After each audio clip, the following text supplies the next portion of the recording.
Hey everyone, so I just want to come at you with a little bit of some adventure time that I'm going to be embarking on tonight. I'm going to be going to a float tank. What a float tank is it's this device or a vessel that you submerge yourself in. So you go to this place and it kind of has a setup like a spa, and you go in there, you have a towel, you get showered, and you enter into this thing that looks like this really almost like a giant washing machine or a giant dryer, but they also have ones that kind of look more sophisticated, like pods. And inside this pod is salt water. And the salt water is so concentrated and so high to the point where if you lay down in it, your whole body floats, obviously, hence float tank.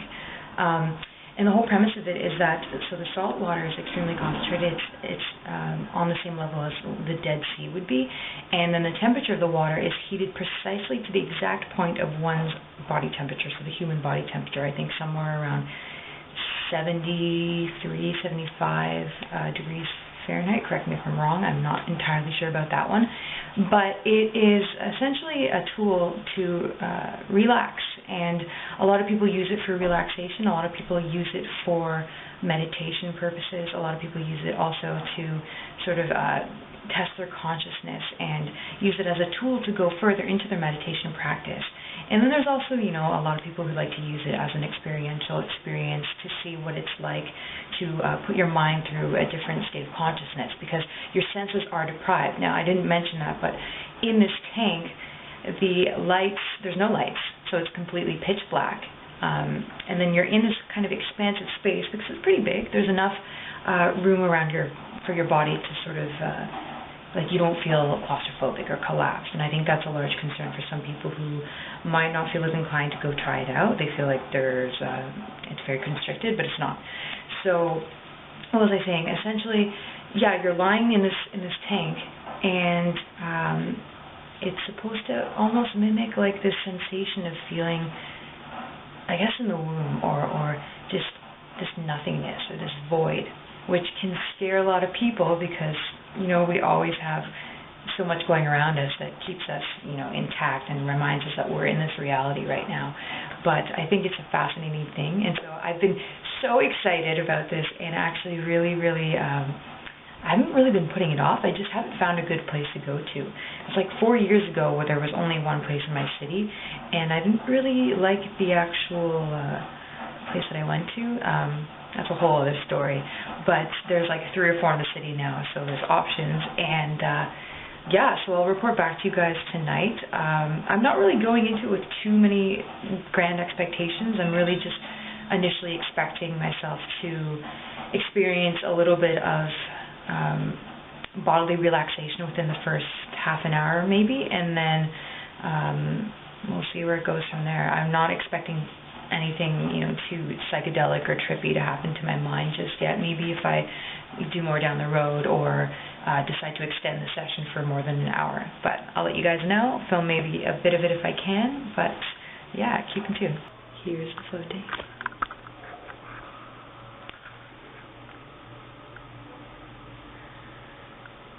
Pretty spacious. Got the shower over here.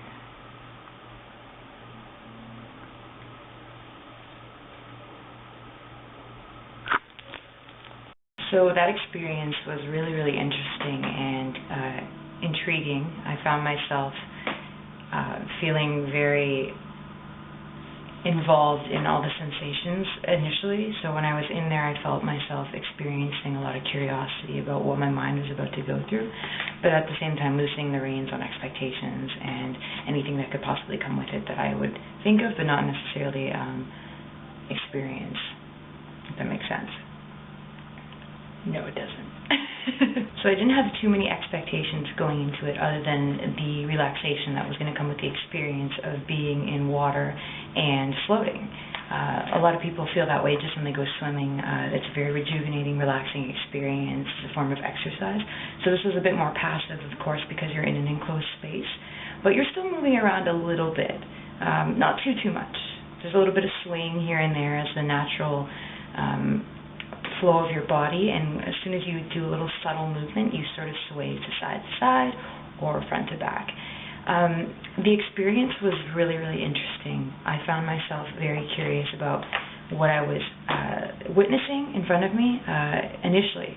Now, what was interesting about this experience was that because you're in an enclosed space and because your eyes are either, this doesn't make sense, but because you have your eyes open, it doesn't even feel like you have your eyes open anymore. You know that your eyes are open because you can feel the muscles and the lid closing and opening, and you can feel yourself controlling that experience in your body. But because it's dark, you don't know any different. It just feels like you're actually stuck in this place where it's complete, total darkness. Stuck isn't the greatest way to describe it because I didn't feel stuck. I didn't feel trapped. It wasn't a claustrophobic experience for me. Now, I tend to experience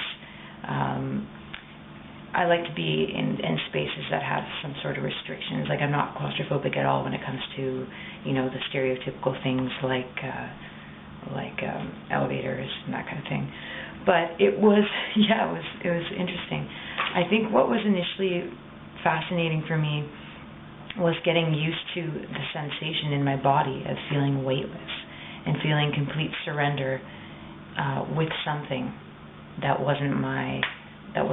didn't require any control. It required a loss of control. It required this undoing. It required this abandoning of muscle tension and complete and utter relaxation, which I think for a lot of people, I think the common comment about float tanks and floating is that if you have a lot of tension in your body or you experience minute feelings of tension, it becomes very, very noticeable in the tank because your body's relaxing into it. And that's what makes the experience so much better, is when you learn to let go every sensation, every feeling. Like if you feel a knot in your neck, if you feel your lower back tensing up, if you feel the tension that you hold within your hips, it's something that you can slowly let go of. It's this undulating process. So for me, I experience the lower back pain. And usually I experience that closer to my cycle, but in particular this week I just was experiencing it due to stress and sleeping funny and not stretching out that area of my body.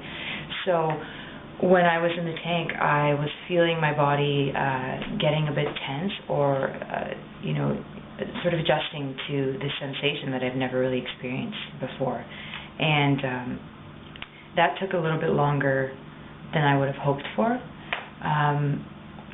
And what assisted with it was just having my hands behind my back and exploring and experimenting with different positionings. So they recommend it when you go to the float tank, when you have this sort of small orientation before you do it, that you can experiment with different hand gestures, but stretches and body movements. So I think my favorite thing that I did really was having my hands splayed out like that. Having them in front of me, so like you would in corpse pose and Savasana and yoga, and then also having them up above and right behind my neck, so supporting my neck and lower skull. So that was pretty relaxing. So having it at my back for a little while was helpful, and I slowly felt things relaxing and the tension dissipating. So that was what my experience was for the first maybe 15 minutes. Now, mind you, at the same time, my mind was relaxing through all of that, so it wasn't too busy at that point. The experience that I was witnessing unfolding within my body was something that I originally thought that I was going to be met with more struggle, but that wasn't the case, and I was very glad about that. Like I said, my back was experiencing some tension, however, that dissipated very early on, and I was able to relax into everything else that came with the float.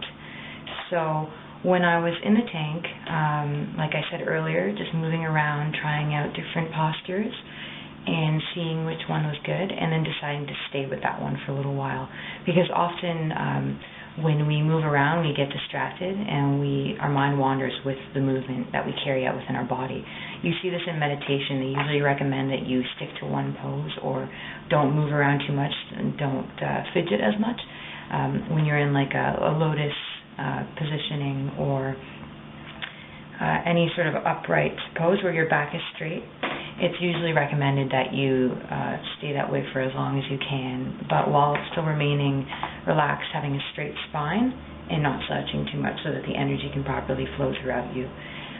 So for me, it was really integral to just keep the pose that I was holding for whatever I could, and focusing on the breath and focusing on the natural breath, and then allowing it to express itself in such a way that it became deeper and deeper as time went on.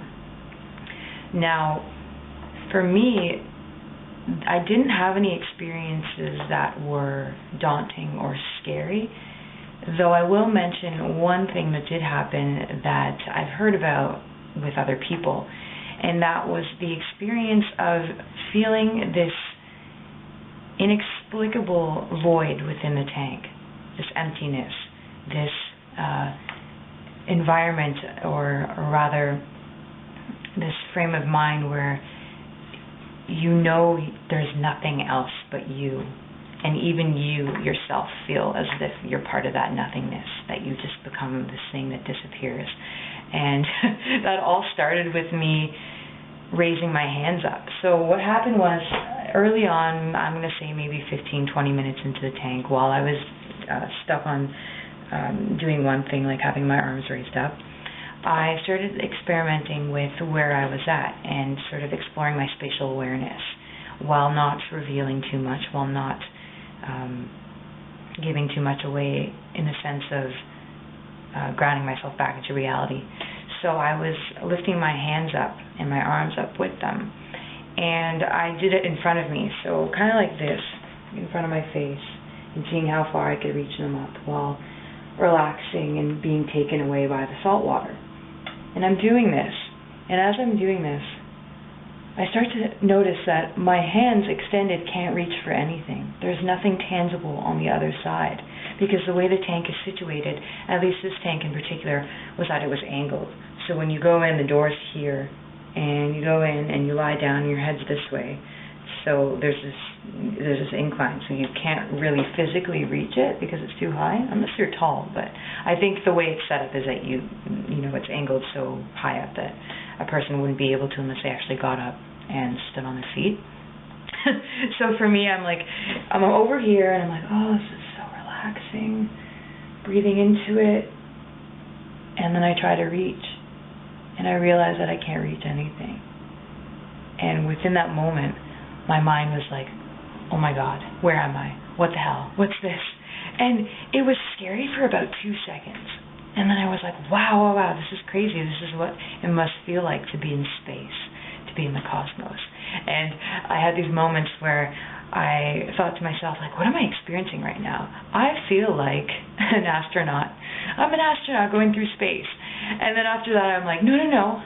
I'm a baby. I'm a baby in the womb. That's what this is probably like, I imagine, if I can trace back to my memory of that, which I don't think I can. But I was fluctuating between feeling like an astronaut flying through the cosmos and feeling like a baby stuck in the womb. And there was a very brief moment in that experience when I was stretching out my hands that felt scary, because I just felt like I was out there in this complete vast expanse space that just kept going and going and going, and there was no end. It was infinite. And the one thing that brought me back to reality, that I kind of could have gone without doing, but naturally it's just going to happen when you're in the tank, is that when you stretch your hands out a certain way, or you move your body in such a subtle way, you eventually do hit the side of the tank, and that kind of grounds you back into reality. So you're like, oh, I'm not in space. So, yeah, that was the thing for me. It was anytime I sort of wanted to experience that again, I just raised my hands or just laid there, basking in it. And that's a good thing, is if you do get scared, you do feel like you're in this empty void, you can just ground yourself back with the tangible feeling of touching the side of the tank, or the front or the back of it. So, yeah, that was really, really profound and cool thing to experience, just this like weightlessness and this entering the void, as I like to say. I'm trying to think. I wrote afterwards. A couple thoughts popped through my head towards the end of it. because it feels as though there's no end, no beginning, no end. You're just there, and you're existing. And I thought about what it means to surrender in life, and how we're always so overly stimulated. You know, think about how we go around in our daily lives, living in a city, living in a town, and just having our faces always attached to screens and looking at things and hearing all these things. I mean, I know for myself, it becomes overwhelming, very, very overwhelming. Like, I can't really set foot in a mall for too long without feeling this overwhelm, because there's so much sensory input. And it's really, really crucial and really, really nice to be able to unplug for a bit. I mean, I actually wished it was longer. Maybe when I go back a second time, I'll do a 2-hour float at the end of the night. And it certainly helps to do it during the night. I think I'll probably try doing it during the day, but having that experience at night and then going home at night when, you know, it's dark out and the stars are out and the night sky is dark, it's not that, it's not as stimulating as opposed to, you know, just seeing the sunlight afterwards. What was I getting at? What was I getting at just now? The feeling of surrendering to your body. Often we're so caught up in this mind and this heaviness that takes over our brain, because we're always thinking and processing and worrying and, you know, using our monkey mind, sort of hopping from different things, never really settling and being within that experience, within this mindful unfolding of every moment, because all we have is this moment.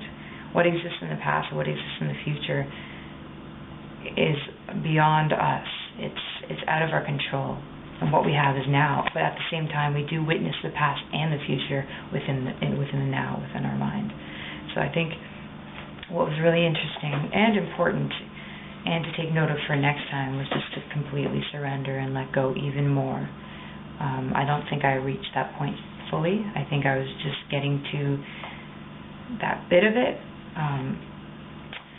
So yeah, the same current that floats your boat is the same current that could completely capsize it. So it's all about choosing how you position yourself in the world, whether that's applicable to your perspective or the mentality you choose to take on. You know, your perspective of how you go about in your daily life can drown you out and completely keep you submerged, completely keep you drowning and restricted and experiencing a lot of barriers. You set up your own barriers for yourself with the mentality that you choose to adopt. And so it all depends on what you do with that. So if you're just relaxing into it and not fighting the water, not fighting the waves, you can have a very inviting experience that will bring about some beneficial things. Throughout the tank, I thought to myself, what happens to a thought when it's forgotten? You know, we experience these things that happen to us. And I use the word experience a lot. Holy crap. Trying to think of a better word to use, or just another word to use to expand that vocabulary within this video. But I'm just going to go with that right now, because that's all that's coming to me. But what I'm thinking about is the experience that we have when we think about something and the thought just disappears. Now, where does that thought go? Like, what happens to our mind on the neurons and synapses on that level when we're thinking about something and then the thought just goes and we can't remember it? Conversely, on the other side of things, what's happening in the mind when we're experiencing like an obsessive thought, or we can't get a song out of our head? It just keeps going and going and repeating and repeating and repeating and repeating. So one thing that was really cool for me was the thought of dreaming and what it means to dream, and where does our conscious mind go, where does our unconscious or subconscious mind go when our body no longer experiences this waking life. So I wrote to myself, where does consciousness go within the mind when it stops dreaming? As in, when REM is done, where does the conscious mind go? Does it go into a void? Does it go somewhere else? Does it disappear for a brief moment? And that also, it spun off this idea of where do we go when we die? Do we go through this transitional period? Do we go through this rest period? Are we waiting for something else to happen before we go into the next body? And that, obviously opens up the doors for having the conversation around past lives and reincarnation and all that stuff, which I won't get into, but it's kind of a thought that I'm sure a lot of us have thought about. There's so much depth to this life that, it doesn't make sense to me that the energy that we have within our body, within the spirit or the soul, would just completely dissipate with our body. So, yeah, our rebuilding and birthing and growing once that passing of our body happens. Movement within the tank was very slow and fluid, extremely calming. It felt childlike and safe initially, and then directly after I did the whole arm reaching thing, it felt wondrous and protected. Nothing was frightening. It just felt very, very nice being in this warm, safe space. And it's really funny because the mind will freak out when it can't grab hold to anything tangible. I mean, leave it for a few minutes and you'll see that happening. So I knew I was safe. I'm not claustrophobic, so I wasn't scared about that. And nothing was too daunting. That was it. I don't really have anything too big. I think I'm going to go back. I definitely recommend that experience. I think if you're someone who wants to get into a deeper state of relaxation, and often enough you can't do that on your own, and this is a great tool to assist with that, as well as assisting with your meditation practices if that's something that you choose to venture down. So meditation, relaxation, and if you're someone like me who chooses to do this in the evening, it can be very beneficial and helpful for getting you into a deeper sleep for the night that you decide to go home and go to bed afterwards. It's a great way to explore your mind and to have a self-reflective experience. So I highly recommend it.